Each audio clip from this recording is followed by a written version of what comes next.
नमस्कार, शुभ सकाळ. श्री स्वामी समर्थ सगळ्यांना. तर आजची जी क्लिनिंग आहे तर ती 3:30 पावणे 4 पहाटेचीच आहे बरं का. कारण मला जे स्वामी चरित्र सारामृत आहे पारायण तर ते मला आज करायचं होतं, पहाटेच करायचं होतं ब्रह्ममुहूर्तावर. त्यासाठी म्हटलं आधी क्लिनिंग करून घ्यावी आणि सगळी क्लिनिंग करून घेतली मी. झाड झूड फरशी वगैरे सगळं करून घेतलं आणि मग बाहेर दार उघडायची तर भीती वाटत होती, पण मी तशीच हिंमत केली आणि दार उघडलं. 3:45 वाजलेले होते. कोणीच नव्हतं बाहेर, मी एकटीच होते, म्हणजे काही सुद्धा आवाज नव्हता. पण तसंच स्वामींचं नाव घेतलं आणि बाहेरचं जे क्लिनिंग आहे तर ते मी करून घेतलं. अंगण वगैरे झाडून घेतलं आणि इथे जे पाणी टाकून धुवायचं होतं मला तर ते पण मी धुवून घेतलं. सकाळी जर आपण हे कामं केले ना म्हणजे पहाटेच तर आपलं मन पण दिवसभर प्रसन्न राहतं, घरात पण प्रसन्न वातावरण राहतं आणि आपल्याला जो दिवसभराचा थकवा असतो तो कधीच येत नाही. तुम्ही पहाटे उठून बघा तर पहाटे उठलं ना तर आपल्याला दिवसभर अगदी एनर्जेटिक जातो, एकदम छान वाटतं, कुठल्याही प्रकारचा थकवा जाणवत नाही. सगळं बाहेरचं धुतलं होतं आणि सडा पण टाकून झाला होता माझा आणि घरात येऊन घरं झाडून झालेले होते तर फरची पुसायची होती ती मी इथं पुसून घेतली. पुसण्याच्या पाण्यामध्ये ना मी थोडं खडे मीठ टाकलं आणि हळद टाकली. खडे मीठ टाकल्याने ना आपल्या घरामध्ये निगेटिव्ह एनर्जी येत नाही. तर माझं सगळं काम जे आहे तर ते आवरून झालेलं आहे. फक्त आता सडा रांगोळी सडा तर झालेला आहे, मग अशी रांगोळी काढायची आहे आणि उंबारठा पूजन करायचं. तर आता हे फुलं वगैरे काढून घेते देवाच्या पूजेला, म्हणजे वरती गेलं का परत खायला यायचं काम नाही. फुलं वगैरे सगळी पूजेची तयारी करून घेते, पाणी वगैरे घेऊन जाते आणि भांडे मी मगाशीच घासून ठेवले होते, त्याची काही क्लिप घेतली नाही मी कारण की वेळ पण होत होता मला आणि भांडे घासून ठेवलेले होते. इकडे ना फुलं वगैरे काढून ठेवून घेते आता पूजेला. आणि हे गजरे आणले होते मी काल स्वामींसाठी, म्हणजे ते रस्त्यात मैत्रिणीने दिले मला, मी दिसले तर ती म्हणत होती तुला द्यायचेच होते तर तेवढ्यात तू दिसली. तर स्वामींचीच इच्छा की म्हणजे नाही का हे असे छान गजरे आणि मोगऱ्याचे स्मेल तर इतका छान येतोय ना. तर 2 मी लावणार आहे आणि 4 स्वामींना श्रीयंत्राला ठेवणार आहे. ते फुलं वगैरे पण काढून घेते.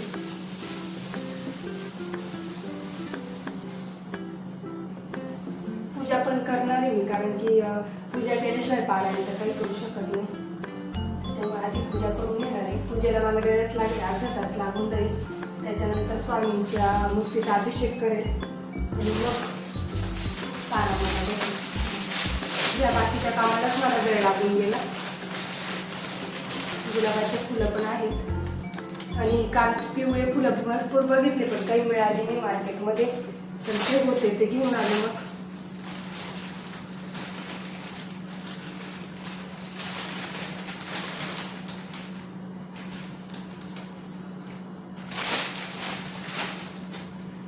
एवढे फुलं आहेत, ते फुलं बघूनच असं फ्रेश वाटतं एकदम मनाला. आता उंबरठ्याची पूजनाची पण तयारी करते. इकडे मी दूध काढून ठेवले, आज दुधानेच अभिषेक करणार आहे, दुधाने आणि पाण्याने. पंचामृताने काय हे नाही करणार आहे अभिषेक. तर इथे उंबरठा पूजनाची पण तयारी करून घेते.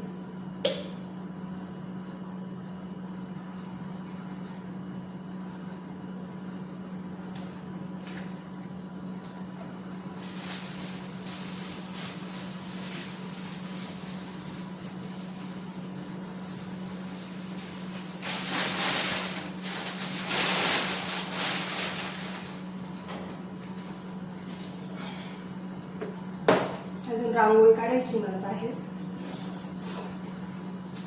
त्याची एकदम सगळी क्लिप घेऊन टाकेल. रांगोळी, उंबरठा पूजन.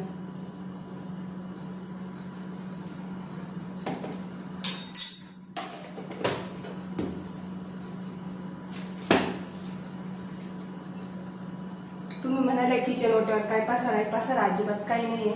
सगळं पूजेचं सामान ठेवलेलं आहे, जे मला लागणार आहे ते.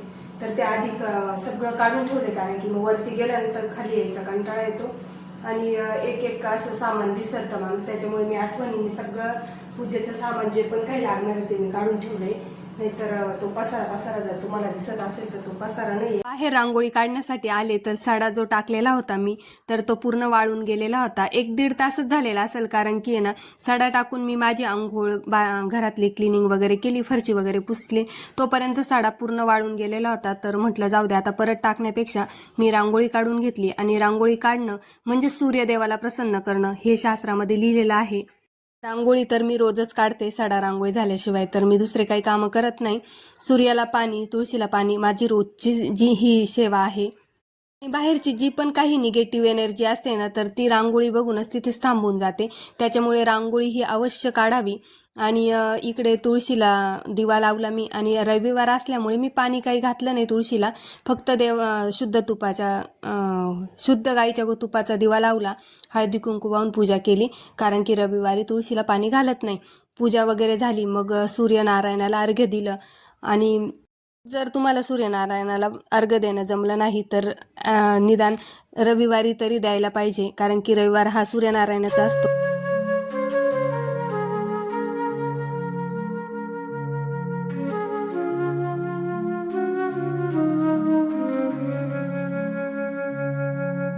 श्री कृष्ण गोविंद हरे मुरारे, हे नाथ नारायण वासुदेवा.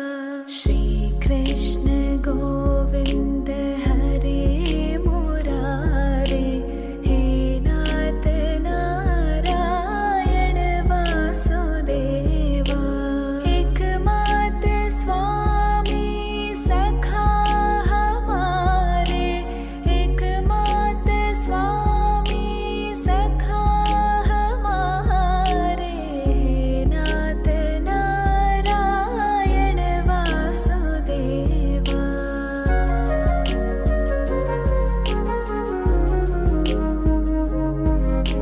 श्री कृष्ण गोविंद हरे मुरारे, हे नाथ नारायण वासुदेवा.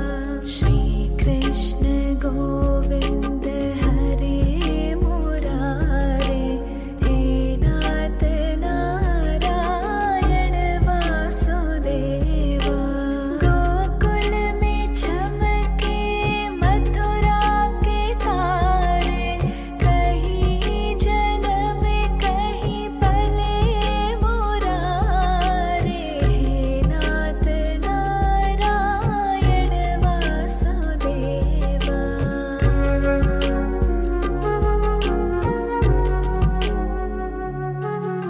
श्री कृष्ण गो. बाकीच्या देवांची माझी पूजा झालेली होती, पण मी नंतर आहे ना स्वामींचा अभिषेक आणि स्वामींच्या पादुकांचा अभिषेक करून घेतला. आधी स्वच्छ पाण्याने अभिषेक केला, नंतर दुधाने अभिषेक केला, नंतर परत स्वच्छ पाण्याने अभिषेक केला आणि सर्व पूजा करून घेतली मी. आणि आज मला जे पारायण करायचं आहे तर ते 1 दिवसीय पारायण करायचं तर स्वामी चरित्र सारामृत. तर 1 दिवसीय पारायण म्हणजे 21 अध्याय पूर्ण एकाच दिवसात वाचायचे, म्हणजे एकदा बसलं की परत उठायचं नाही. तर असं मला पारायण करायचं होतं. म्हणजे मला स्वामी प्रकट दिनापर्यंत 11 किंवा 21 पारायण जेवढे होतील तेवढे करायचे. मी तसा संकल्प नाही केला, कारण की घरच्या घरीच मी स्वामींना म्हटलं की माझ्याकडून ही सेवा करून घ्या, कारण 11 किंवा 21 मला इच्छा आहे करण्याची, पण 11 होतील असं मला तरी वाटतं.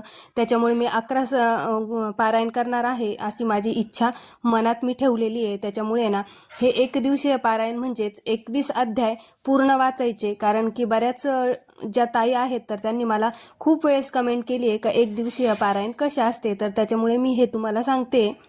या पारायणाची सुरुवात जी आहे तर तुम्ही कोणत्याही दिवशी कोणत्याही वेळी करू शकता. फक्त जी वेळ तुम्ही ठरवता तर ती 11 किंवा 21 दिवस तीच वेळ ठेवा. सकाळी जर ठरवली तर सकाळीच तुम्ही ती पूजा करा, पारायण करा. आणि संध्याकाळी जर ठरवली तर संध्याकाळीच पारायण करा. म्हणजे नक्की एक वेळ तुम्ही ठरवून घ्यायची. पारायणाचे नियम म्हणजे जोपर्यंत तुम्ही पारायण करताय तोपर्यंत तुम्हाला मांसाहार वर्ज्य आणि ब्रह्मचर्य वर्ज्य ठेवावं लागेल, तरच तुम्ही हे पारायण करू शकता, कारण संकल्प केलेला असतो. पूजा सगळी झालेली माझी आणि सगळी पूजा झाल्यानंतरच मी पारायणाला बसणार होते, कारण पूजा झाल्याशिवाय आपण पारायणाला बसू शकत नाही. कारण सकाळी पहाटेची जी पूजा असते तर ती झालीच पाहिजे पारायणाच्या आधी. नंतरच आपण पारायणाला बसू शकतो. आणि पारायणाला बसताना मी काही शूट घेणार नाही, कारण की शूट घ्यायला कोणीच नाही आहे, सगळे झोपलेले आहेत. मी आता माझीच पारायणाला बसते, तर तेवढं तुम्ही समजून घ्या. आणि मग पारायण झाल्यावर मी परत तुम्हाला दाखवेल पारायण झाल्यानंतरचा जो व्हिडिओ असतो तो. तर आरती वगैरे करताना जर घेता आला, तोपर्यंत कोणी उठलं तर ठीकच आहे, नाहीतर तेवढंही पण समजून घ्या. तर चला भेटूया नंतर थोड्या वेळाने पारायण झाल्यानंतर. तर हे बघा, माझं पारायण झालेलं आहे, पूर्ण पारायण झालं माझं. आणि ते शूट मी मगाशी पण सांगितलं नाही घेऊ शकले, कारण की सगळे झोपलेले होते आणि मला 2 ओळी वाचायच्या आणि परत ते कॅमेरा बंद करायला उठा, परत चालू करायला उठा, त्याच्यामुळे मी ना घेतलंच नाही. नकोच म्हटलं, जाऊ दे, एवढं काही नाही, घेतलंच पाहिजे. तुम्हाला कधीतरी दाखवेलच मी नंतर एखाद्या व्हिडिओमध्ये. पण आज मी एकटे होते, मग कुठं उठ बस म्हटलं, आता बसलं ना तर पूर्णच करून घ्यावं, त्याच्यामुळे मी उठले नाही बरं का. सॉरी त्याच्याबद्दल. तुम्हाला ते दाखवू नाही शकले, कारण घरात कोणी नसल्यामुळे मग मी पण नाही उठू शकत. नंतर आरती झाली, सगळं झालं आणि मगच मी मोबाईल हातामध्ये घेतला आणि पूर्ण पूजा झाल्यानंतर म्हटलं चला आपण एक शूट घेऊन टाकावं. का बघा माझी पूजा किती सुंदर झालेली आहे, आणि स्वामीचं रूप बघा, रूप जे आहे तर किती छान दिसतंय ते. म्हणजे दृष्ट तर काढावीच लागणार आहे, काढते मी थोड्या वेळाने आता स्वामींची दृष्ट.